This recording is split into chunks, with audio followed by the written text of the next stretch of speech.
Ngopo? Ana apa? Ngene wae. Aku arep matur. Matur apa? Kurang-kurang bejane sisil sembire. Sisip sembire. Sisip sembire kowe kelangan adi wae. Lho, adi sapa? Semar. Kok kelangan Semar piye maksude? Aku ki mbah nameng niat kepengin bangun desa. Aku nglumpukke Semar karo Gareng karo Petruk, ponakamu kabeh. Ya. Dedrek rembukane aku iki jane ra ndiragat. Aku terus nganti sumpah karo Semar-mar. Nang nganti aku ra kelakon bangun desa, aku sumpah aku gugat nang kayangan. Ngono kuwi Semar wis ngelekke. Bakok. Aja wanton nyelekop. Omonganmu ki padha karo omong aku. Nang aku ora percaya. Lah kok jebule tenan? Jebule tenan piye? Pikulan. Pukulun. Pikulan Bathara Guru ki rawuh tanpa murid. Terus Arep boyong karo aku. arep boyong karo kowe. Dunggake ning kayangan dianggep aku ki salah mergo aku nimbake sumpah. Kayangan geger jare Bale Marti Kunda manik rungkat. Kuwi omong sapa kaya ngono kuwi? Bathara Guru. Semar ya ora percaya.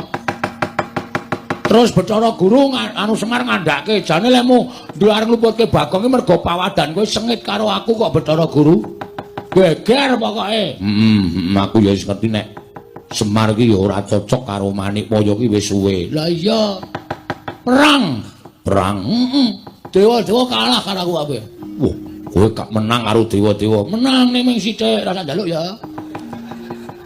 Menang perang. Aku iki terus bapak Bathara Guru teko, aku mundur.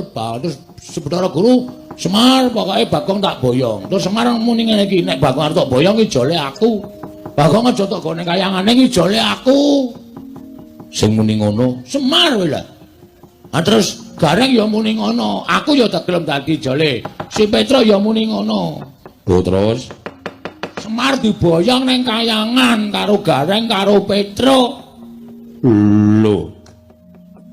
Nek ngono kowe saiki ijen mula aku mrene iki sejatine arep genahke Gok. Apa? Siwa iki jare kakangne bapak. Aku ki sing tuwa dhewe. Nomor 1 aku, nomor 2 bapakmu, nomor 3 Bathara Guru. Terus kan bilung kan? Anak tikus. Udu iki ya iki arep kaya ngono iki bekas ratu. Weh, lah kok ora abang. Gundulmu atos kowe iki mbok ya dilereni lek seneng main ngono ora. Ratu kok abang. Terus aku ki mbarepe nomor 2 Semar, nomor 3 Bathara Guru. Aku saya tak takon karo kowe. Arep kowe pisah karo Semar ki karo Semar rukun ora? Sing rukun ki mung aku karo Semar. Sing ora rukun karo aku karo Semar ki Manikmaya. Mula aku mbiyen karo bapakmu Semar ki digawe dening Manikmaya supaya mudhun ning jagat. Aja nganti aku karo bapakmu Semar kuwi duwe panguwasa ning Suralaya kuwi mergo nggone meri Manikmaya karo aku karo bapakmu. Jane di anak Manikmaya iku. Terus piye? Aku saiki ngene. Pokoke aku mung pasrah karo Siwa TOGOG.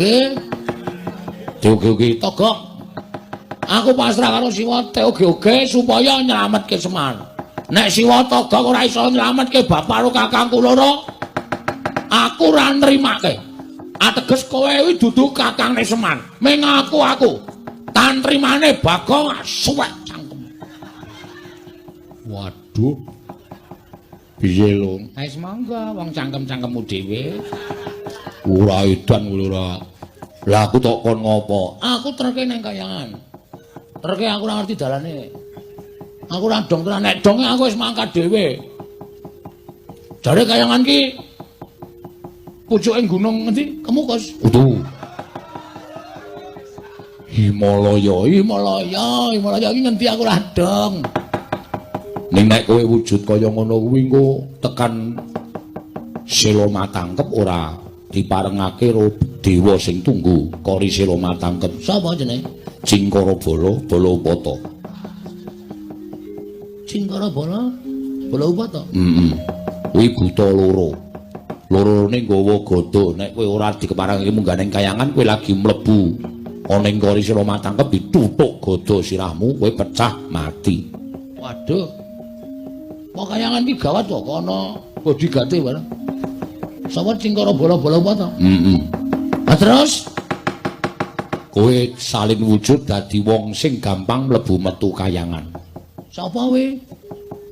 Sing gampang mlebu metu kayangan kuwi ming bendaramu Janaka. Terus kowe tak dandani dadi Raden Janaka gelem ora? asik. Wah iki aku kan gleneng tenan iki.